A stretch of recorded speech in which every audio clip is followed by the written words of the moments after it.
Welcome everybody to Rolling on Three, the first podcast for all three-wheel owners. Whether you're riding on a Ryker, Spider, Slingshot, this is the show for you. But today I got something a little different for you guys. I brought my friends over here at DaBassLLC from Houston, Texas, H-Town. We kind of met each other through social media, and I saw they did some work on Rykers and Slingshots, and I said I got to have these guys on the show because it was some amazing work. So today I have Mike, Miguel, and Omar on the show. Thank you guys for being on the show, man. What's up, you guys? Appreciate that. Now, I brought them. I have to bring up the picture of the Can-Am Ryker so guys can see it. So I'm going to bring it up so you can see. People who are watching, they got to check this out, right? Yeah. So let me bring this up. And this is crazy. Let me bring this up real quick for you guys to see. And I want to talk about this right here, the inspiration on this thing right here. So if you can see it on the screen, and those who are watching the show, check it out. What these guys did to this Can-Am Ryker, totally custom out. This thing is amazing. So before we go into this thing, I want to talk about your business, right? How long have you been in business, guys? Anybody can take the question. Okay. Yeah, we've been in business for 13 years. We've been starting doing like Slingshot, Rykers, about 5-6 years when it first came out. We did lights, just the ordinary lights, underglow, things like that. But my brain's always scrambling around to do something better and better and better. I don't like buying stuff on the website. Everybody can have the same stuff. So that's why I like to customize my own ride, my own touch to the Slingshot community or the Rykers community. That's how we do it here. We always think together as a team. I come up with something and they all got the input to make it better. That's why, without them, I wouldn't be where I'm at right now. That's what's up. That's what's up. So I mean, we go to different shows and we see all of the Slingshots, Rykers, they all look the same, and we just want to be out of the box. And we want people to see, oh shit, that looks badass. Where you get it done from. So we keep, that's what we try to do. Each ride we try to make it different, just to make the owner feel like shit. I got the shit. That's what we want. We want them to be happy. That's our profit is the happy, the smile when they pick up their bikes. That's like, oh shit, I didn't think about this. I didn't know you're gonna do this or do that. It's just being creative at the time when we build a bike. Sometimes we do something different. We don't even talk about it, and we don't even talk to the customer. Right.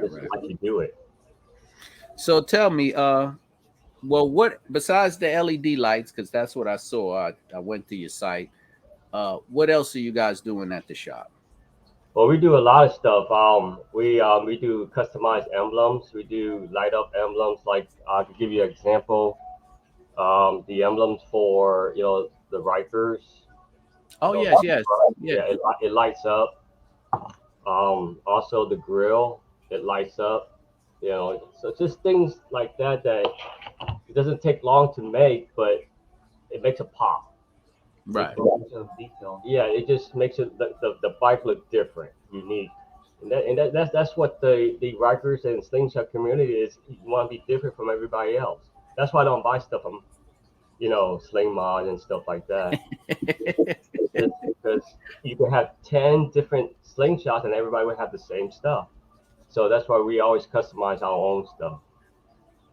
So you guys customize the LEDs itself? Like you don't like buy the LEDs and then you make the LEDs there too? Well, we don't make the LEDs. We have a guy that actually we tell him what we want, so he actually makes it for us from overseas and put our specs. So that's why our lights are totally different from Amazon lights. A lot of customers compare to us. Our lights are a lot brighter, but it's kind of hard to explain it to them because they haven't seen it. Once they see it, then they understand where we stand at. Also, like on the lights, like we'll get the lights, but all the wiring, like that's all done in house. Like we'll wire it a specific way. Not it's not like pre-wired or nothing. Like It's not a everything, plug and play. yeah, everything is custom. So you won't see no wire showing. You know, like we want to keep it clean and we want to make it last, so where it's not gonna corrode and all that stuff because you know a lot of shops just like to throw it in and they get tied in. They'll burn with the manifold, all that stuff. So we don't want to do that stuff. We've seen a lot of bird nests. You know, they will crumble all the wires and they pack into one corner, and that's something that we don't like because if a hater will open the trunk or anything, they would say, oh, look at this blob of wires. We try to keep it as clean as possible. But the problem is also like if you're getting your bike service, you don't want to get tangled up with the wiring, and that's what people don't know. You know, like you want a good clean job, kind of like factory basically. Like we want to keep it, like OEM. as stock as possible. Yeah, where you can't really tell, and you're not gonna get issues because we don't want you to have issues. We don't want you to come back for, something that's simple. Like you want something good to last. You don't want to be coming back and forth spending money. Like you don't want to do that. That's why we have a lot of customers like, why it takes so long? Why it takes so long? I say, because everything's custom. They don't understand that we solder each little lead, each little wires to the circuit board. I mean, it's time consuming, but at the end of the day, it looks good and professional. Right, Right, right. right. So that's where we aiming for. I wanted to ask the process though, like from start to finish. Like I bring the bike in, whether it's a slingshot, spider, or Ryker, start to finish. So time wise, process, break that down to me. How does that work? Well, it's kind of hard to say. It just depends on the customer what they want. They want like a basic underglow. It could take us maybe 5 days because Okay. again, we cut the length of the LEDs to fit of a spot underneath the slingshot. So then we solder that piece. Then we'll take that and zip tie it to anything that just to make it stick underneath the car. It also depends on how custom they want it. Like Right. how far do they want us to go? Because some cases you might have to take the whole bike apart just to like hide the wires Mm. to do it right. 'Cause Mm. you don't want to just pry it and then it's like it's gonna be sticking out. Yeah, we've seen a lot of no-nos, you want to call. Some other shops will use, if it doesn't stick into the plastic well and the 3M tape that they use super glue. And so Ooh. when they come to us and they us, tell us Yeah. to fix it, then, we have to scrape off the super glue off the plastic. And it's there go another time consuming part. You also got shops that want to drill holes to run wires through parts that you could have just took the time, take the part off, run the wires, make it look a lot cleaner, and you don't have a hole there that you don't necessarily need. Right, right. No, I get that. I mean, I see the meticulous work. I was looking at the stuff that you have posted out, and I was like, yeah, it's flawless stuff. And I was like, this is amazing. I gotta get to the ins and outs of this. Like, well, what's like the craziest thing? Like somebody will come in there and be like, okay, this is my bike, and here's my plans, and I wanted to do this. Like, what's the craziest thing ever? Well, they come talk to me. They tell me their plan, and I always go 110% more. I said, well, let's do this because again, my brains is running around in circles. We love what we do, so that's why I came up with that stealth glow idea that a lot of people don't haven't never seen because all these other shops, what they would do is they put Christmas trees on your car. Like they put strips everywhere on top of the whole slingshot. It looks beautiful at night, but during the day you see nothing but strips, and that's what we try to avoid because you don't want to see strips. You want to see that slingshot look during the day, but make it pop during the night. Yeah, Right. and that was one of the things that like when we went to the show, like most of the customers, were complaining. They're like, it looks good in the day, like in the night, but at daytime, it's like it don't look. Yeah, it's like if you have exposed LEDs, sometimes the sun will actually changes the color of the silicone. Mm. It'll make it yellow if you don't have the right, they call it the right material of the silicone that can with the sun that we have in Houston is very hot. Right. So it probably look good in the first couple of months, but at a period of time, it will start turning yellow and yellow and yellow. Then you're gonna have to replace that strip, Right. or maybe you have to replace all of it because one strip will be brighter than the other. Is everybody like when they come to get the bikes done? Is it like, do they say, "Oh, I saw this. Can you recreate that?" Is it your inspiration? Do they say, "Do your magic," or is it, how does it come about? Yeah, they come in. It was like, hey, Mike, just I seen your work. I trust your work. I love your work. So just do what you want to do. So that basically, is in our hand. And then I tell them, okay, if you want me to do what I think is going to look nice, then I would tell them to see, it would be on the same page. And at the, they'd be like, okay, that's cool, let's do it.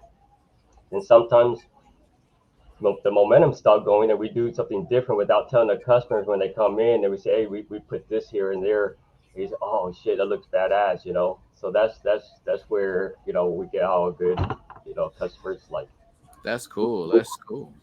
So how did you guys come together? Like, what's your backgrounds? Like, what brought you to the trade? What brought you into this? The funny thing is that 13 years ago, this gentleman was actually selling his car in an audio place because he was going back to his country.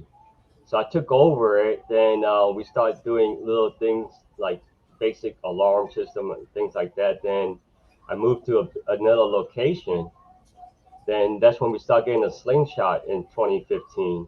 One guy named Rodney, he kind of like gave me an interview before we touch his bike.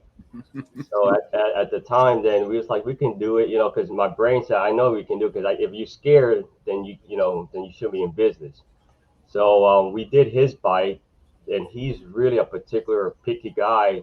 We learned from him being picky, and that's when we grew up being more custom work of doing like everything quality, top quality notch, because he tells us, oh, this is this. So we learn from that. Then we don't expose ourselves like social media or like other, like we don't go to a lot of events and things like that. Just a lot of certain customers know us by referral. Right. So it's not like I go out and put my ad in the sheet and say, hey, I do Slingshot. I don't do that.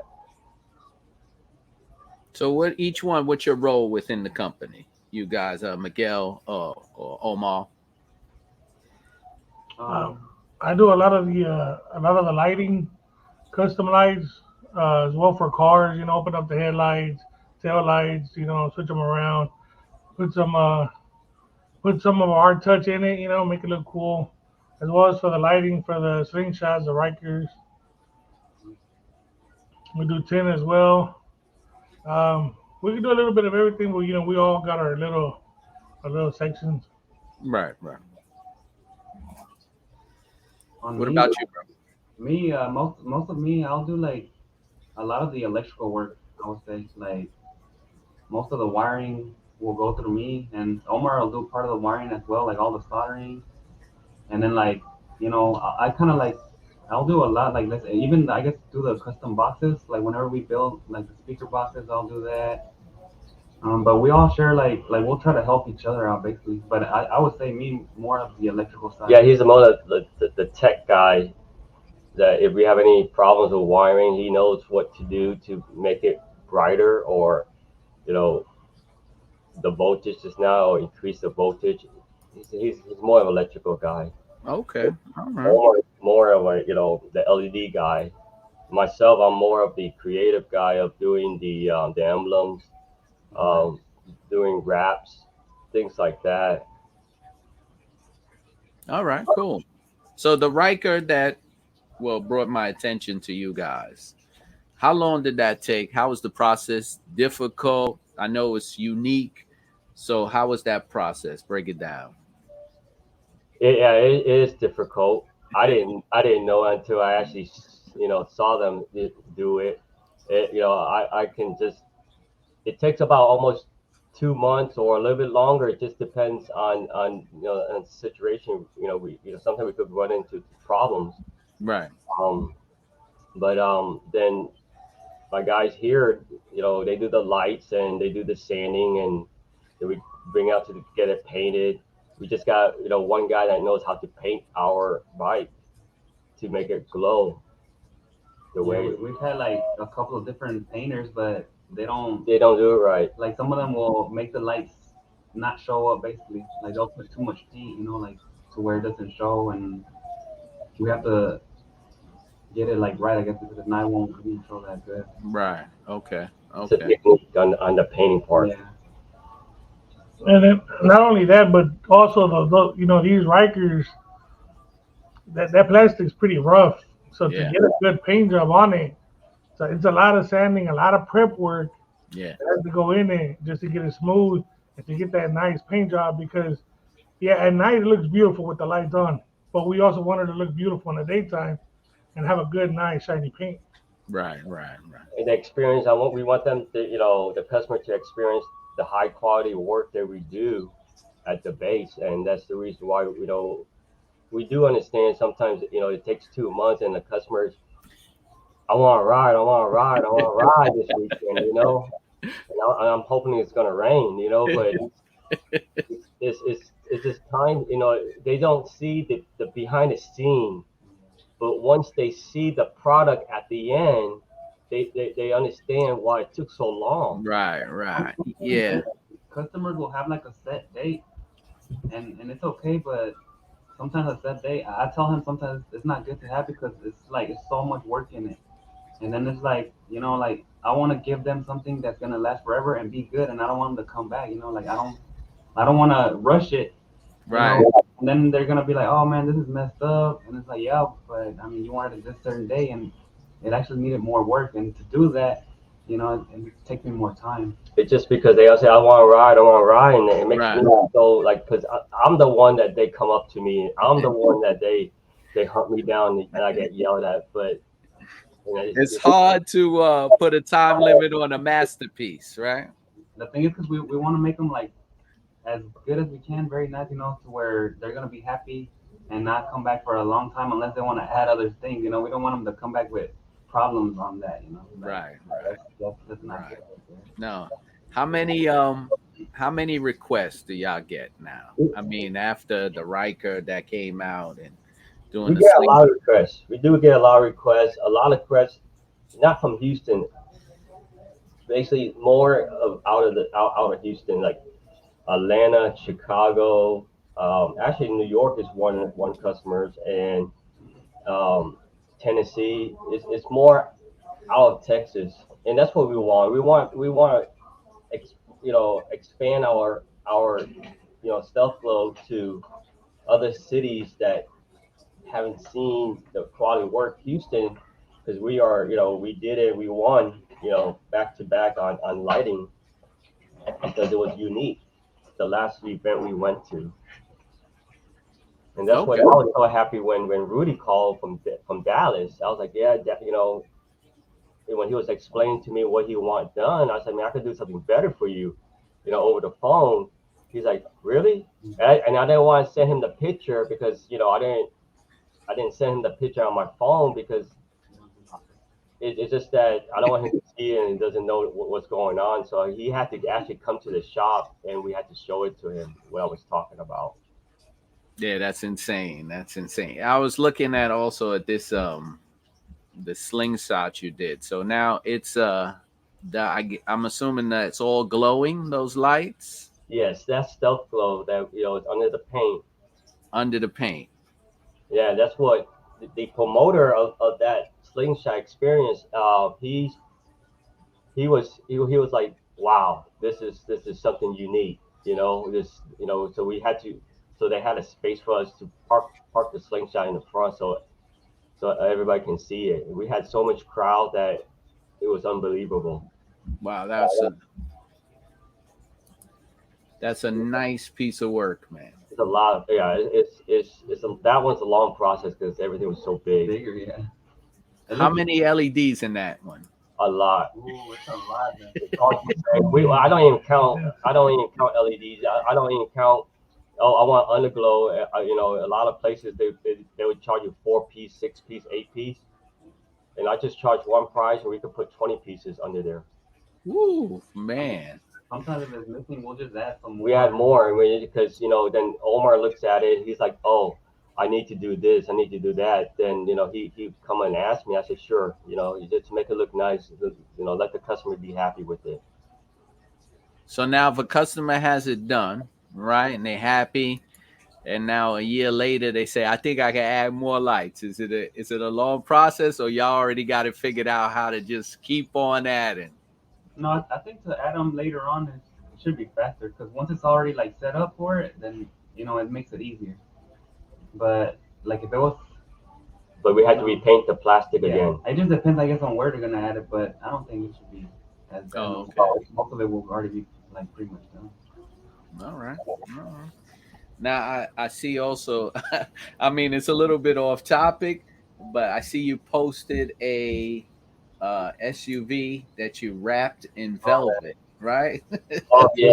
At first I said this can't be real, right? So I was like, and then I looked at it close. I said, "Oh man, velvet." Now, what kind of process is that? And oh man, that one. did I wrap my Ryker in velvet in suede?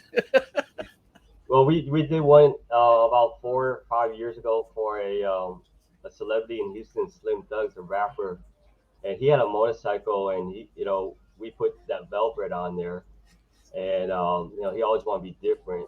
So when this customer came in, it's a good customer of ours. They just bought that G-Wagon, and he said, "My wife wants something different." So I was like, "Man, let's do velvet." He's like, "No, I don't know." Then his wife's like, "Yeah, let's do it."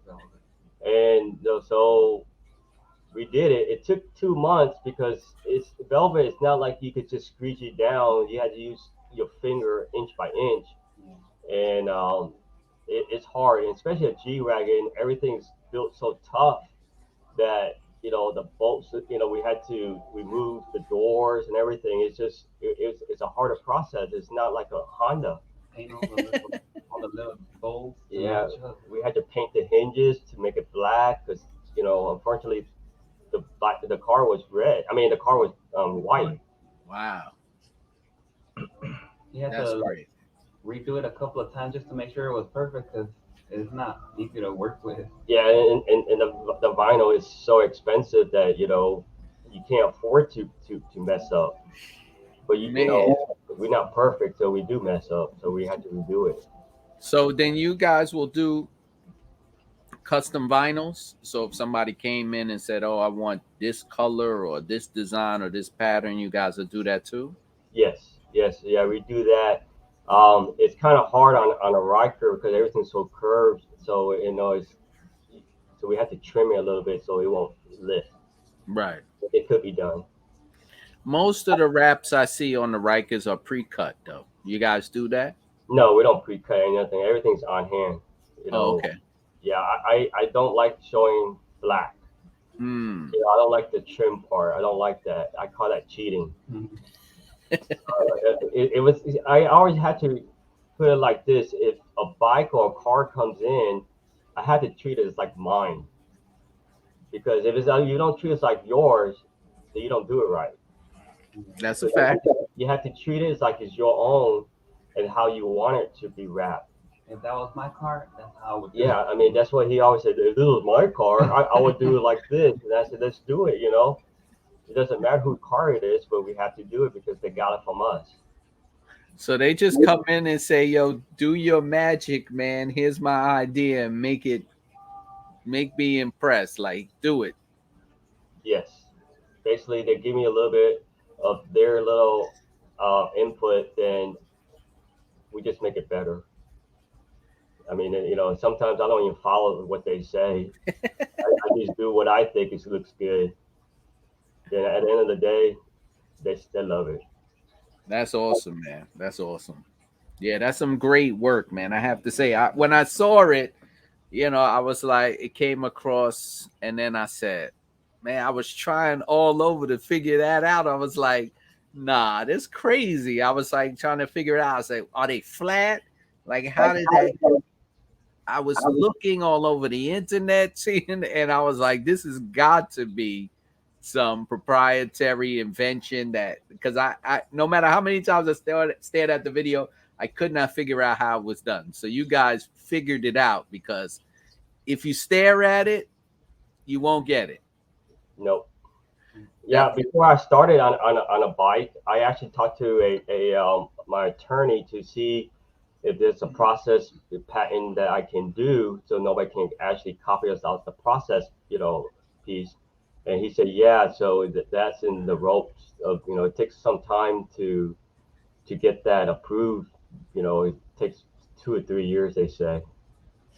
No. I mean, it's a process. I mean, it's something to see. I mean, I tell people all the time, and I've talked to people behind the scenes that saw it, and I was like, look, man, you got to check this thing out, because this is a whole different type of level than, just screwing and sticking some LEDs to your bike. Like, it's a different process. And let me tell you, I've been around R&D guys, and I've been to other companies who make parts for the Can-Am Rykers and for the Spider and for the Slingshot, and I see what they do. They rip the bikes apart, measurements, fittings, back and forth to design and development. So I know that you guys are putting in some real work to do that. I know there's some trial and error in there. There's there is a lot of trial and error and a lot of headaches and a lot of frustrations. But we work through it. And that's the only way you learn, though. You got to make some type of errors to like get better. I mean, no, absolutely. No, I agree with you 100%. And you know what, the uniqueness of it is really what makes it stand out, because like you said, everybody wants their bike to be the only one. They want it to be the most unique. And if you're treating the bike like it's yours and you're sending them out with like this incredible one-of-a-kind piece, it's like art, right? So it's like you cherish it, and it's like, your work, you're proud of it, things like that. Yeah, Rudy's older. He's really popular now in Dallas. Yes, he is. Yes, he is. He's got his own YouTube and everything. He just left us. Well, you know what? That's what happens sometimes, I think it just impressed him so much, and he's taking it to another level. He's capitalizing on. I told him over the phone. I told him that, I want you to be the shit in Dallas, the big D. That they're gonna say, have you seen Rudy's bike? Have you seen Rudy's bike? And then that's where it came out true. He thought I was bullshitting, but once he got it, man, now he said his phone's blowing up like every 10 minutes. They're trying to buy his bike. He don't want to sell it now. Yeah, he's trying to buy his bike. How much should I sell it for? I said, I don't know. I spoke to him. I was like, listen, man, you got something unique there, and you could capitalize off of it. And I'm all for promoting the guys who made it popular. Like, if somebody did something custom on my bike, I let them know. Like if they say, oh, where'd you get that, I let them know. And if I can capitalize off of it, I will. But I will definitely give my props to whoever put in the hard work to make it possible, because that's how we all share, right? So that's why I said I had to bring you guys on the show. And I was like, it's a little different, but I'm sure after a few people see what's going on here and they look at your work, I hope you get like a couple of 10,000 phone calls about this one. We also do we do everything. We do small jobs to big jobs. It doesn't have to be like that big, right? Some people think like when they see stuff online, they're like, man, that shop must be expensive. But it's not always like that. It could be just simple stuff that, doesn't have to be expensive, and we can do regular stuff. You go by your budget, Yeah. And sometimes I go over the budget, but I don't charge the customer. Well, that's good to know. Like sometimes I tell them, I'm like, man, like some people just think that we charge too much, and some of the stuff is just like, regular local prices, but you're gonna get quality work, which is good, in my opinion. I don't know. That's true. A lot of people do get scared when they see custom work. They think, oh, it's gonna break the bank. So it's good to know that you guys, you work with people's budgets so they can get something nice within their price range. That's really cool. That's really cool. We've had customers that they're like, man, you guys it's celebrities, so it must be expensive. I'm like, this is the same thing. It's like it doesn't matter you're a celebrity or not. Yeah, like sometimes they come in. It's not like they come in all the time, but I mean, we've had some, but we still the regular people, because that's like your daily, job and stuff like that, where you learn like tent, system, just alarms, anything like that, just basic stuff. We'll do them all and stuff. No, that's what's up, man. No, I'm like I said, man, I'm a fan. And when I see something that I like, I always try to reach out and, bring this out to the Can-Am community because, that's just what I do. I like to, I'm into building this whole phenom of the Can-Am Ryker up. So when I see things, I like to let people know and say, there's some unique stuff out there. You should try it out. I bring in good people on the show and, that's what my thing is about. My thing is about promotion because this is crazy. Everybody has one. They're all over the world now, all over the globe, and everybody's fighting to be, well, not fighting, but everybody's in a competition to have the baddest looking one, the most unique looking one, the different type of paint, light up, fly, I don't know, whatever they want to do to it. So it's like, that's what I bring everybody on. So I want to thank you guys, Mike, Miguel, Omar for being on the show. That's DaBassLLC from H-Town, Houston, Texas. Check out these guys' work, man. I'm gonna post some of their links below if you guys want to check them out. If you guys want to get in touch with them, for the people who are listening, tell them where they can get in touch with you, address, phone number, all that cool stuff. Yeah, you can call at 713-776-2277, or the best thing is DM us on the Instagram at DaBassLLC, and I always look through it and I'll try to get answer any questions if I have any. All right, so you guys know this is it. I brought it to you. Check them out. I'm telling you, the stuff I've seen on their website, and you go check it out on their Instagram. It is insane. Like he says, they take work from all over. You guys got to check them out. I'm Keith Hammer, host of the podcast Rolling on 3, and you guys should know how to reach me already. If not, check out the links below. All my contact information is in there. Guys, thanks again for being on the show. Appreciate it. Thanks for your time. Thank you.